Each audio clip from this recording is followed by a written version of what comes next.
सिर पर एक छत, ये हर इंसान का सपना होता है। सपना क्योंकि गरीबी के शिकार जो लोग रोटी और कपड़े की जद्दोजहद में उलझे रहते हैं, वो अपने घर का सिर्फ सपना ही देख सकते हैं। लोगों का ये सपना किसी देश की तरक्की और खुशहाली की पहली सीढ़ी होता है, जिसके बारे में अमेरिकी अर्थशास्त्री स्यूज ऑरमान ने कहा था कि अपने घर के बिना किसी के भी जीवन में वित्तीय और भावनात्मक सुरक्षा संभव नहीं है। सत्ता की कहानी के इस अंक में बात आम आदमी के सबसे बड़े सपने यानी घर की। आजादी के 10 साल बाद भारत के गांव में सिर्फ 3% और शहरों में मात्र 13% लोगों के पास पक्का घर था। गांव में कच्चे घरों की हालत यह थी कि एक कमरे में 3-3 लोगों को गुजारा करना पड़ता था। बंटवारे के वक्त बेघर हुए करीब 20 लाख लोगों को आसरा देने का संकट ऊपर से था। सरकारों ने इस समस्या से निपटने के लिए क्या किया? क्यों आवास योजनाएं कागजों में सिमटती रहीं और क्यों तीसरी बार सत्ता में आते ही प्रधानमंत्री नरेंद्र मोदी को 3 करोड़ नए घर बनाने का ऐलान करना पड़ा? इन सारे सवालों का जवाब है हमारी ये tele series Gharaunda the dwelling dream, जिसके पहले एपिसोड में देखिए सपना, हेवन ऑफ होप।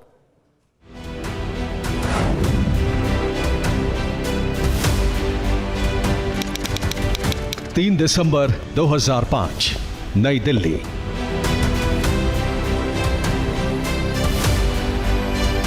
देश की सत्ता में यूपीए सरकार का दूसरा साल चल रहा था। उस दिन प्रधानमंत्री मनमोहन सिंह ने देश के शहरों का कायाकल्प करने के लिए एक बड़ी योजना का ऐलान किया, जिसका नाम था JNNURM, यानी Jawaharlal Nehru national urban renewable mission, जिसके तहत दिल्ली समेत 7 महानगरों और 10 लाख से ज्यादा आबादी वाले 21 बड़े शहरों की शक्लो सूरत बदलने का इरादा था।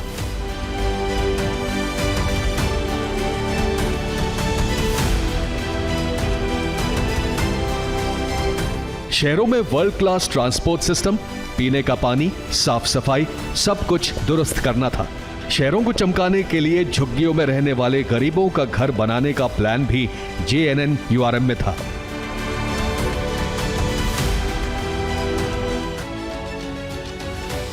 नरेंद्र मोदी उस वक्त गुजरात के मुख्यमंत्री थे और शहरी विकास का उनका अपना मॉडल बहुत चर्चा में था। वो गुजरात के शहरों को साफ और स्लम यानी झुग्गी मुक्त बनाने में कामयाब हो चुके थे। यूपीए सरकार की JNNURM से गुजरात के सीएम मोदी को ऐतराज नहीं था, बस उनके कुछ सवाल थे और सुझाव भी। 2 नवंबर 2011, गुजरात। मैंने प्रधानमंत्री से कहा था कि आपकी JNNURM की योजना है, उसका नेक्स्ट जनरेशन पर सोचना चाहिए। मैंने कहा आज आप कोई 60 शहरों को पकड़ा है जिसमें इतना करोड़ों रुपया लगा रहे हो, आप अरबों खरबों रुपया लगा रहे हो। आप ऐसा एक मॉडल के लिए पूरे देश में से 500 शहर पकड़िए और एक ऐसे नए मॉडल की ओर हम चले जो भारत के गांव और शहर के संघर्ष को कभी पनपने न दें, वरना एक दिन आ सकता है कि शहर और गांव के बीच संघर्ष हो जाए। गुजरात के मुख्यमंत्री नरेंद्र मोदी की सलाह पर यूपीए सरकार ने कोई ध्यान नहीं दिया। कुछ महीने बाद CAG की रिपोर्ट ने JNNURM की पोल खोल दी। CAG की रिपोर्ट में बताया गया कि ये पूरा मिशन 1 लाख करोड़ का था, जिसमें केंद्र सरकार को 50,000 करोड़ खर्च करने थे। साल 2009 में केंद्र सरकार का हिस्सा बढ़ाकर 66,000 करोड़ कर दिया गया, लेकिन सरकार ने फंड रिलीज किया सिर्फ 45,000 करोड़ और उसमें भी खर्च हुए केवल 40,500 करोड़। शहरी गरीबों का घर बनाने की रफ्तार और भी खराब थी। CAG की रिपोर्ट में बताया गया कि JNNURM में 31 मार्च 2011 तक शहरों में 16,07,000 परिवारों के लिए घर बनाना था, लेकिन घर बने केवल 4,18,000 और इसमें भी सिर्फ 2,21,000 घरों में गरीबों का गृह प्रवेश हो पाया। शहरों में रहने वाले गरीबों के घर का सपना सपना ही रह गया। –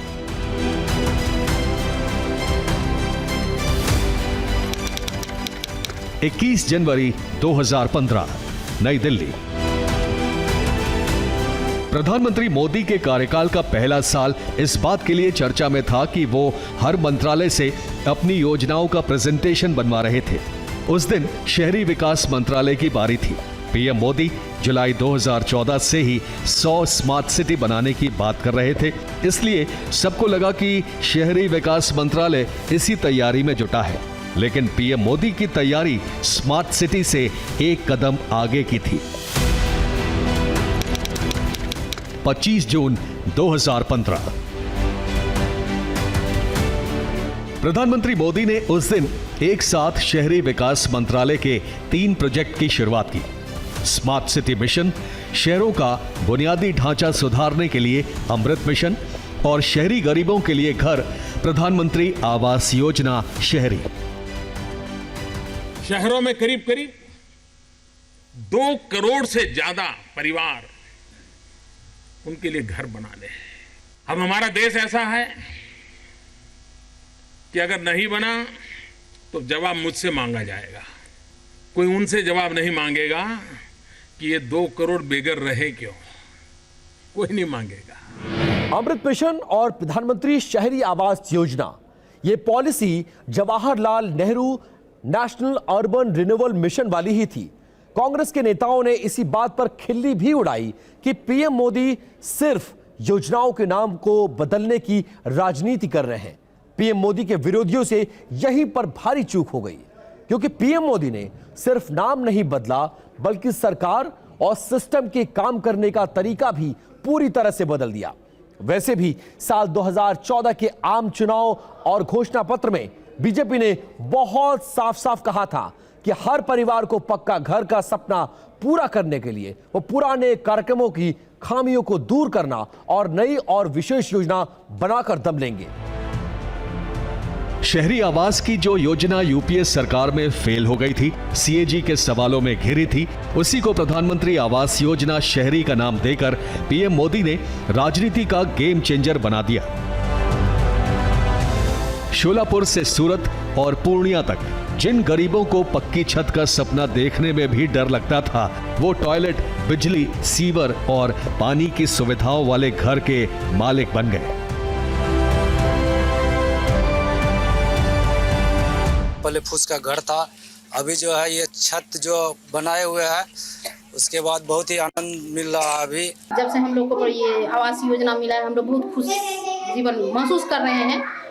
हर जगह पक्की ही है, हम लोग का छत का घर बन गया, हम लोग को कोई तरह का दिक्कत नहीं। हम लोग सरकार को बहुत बहुत धन्यवाद देना चाहते हैं।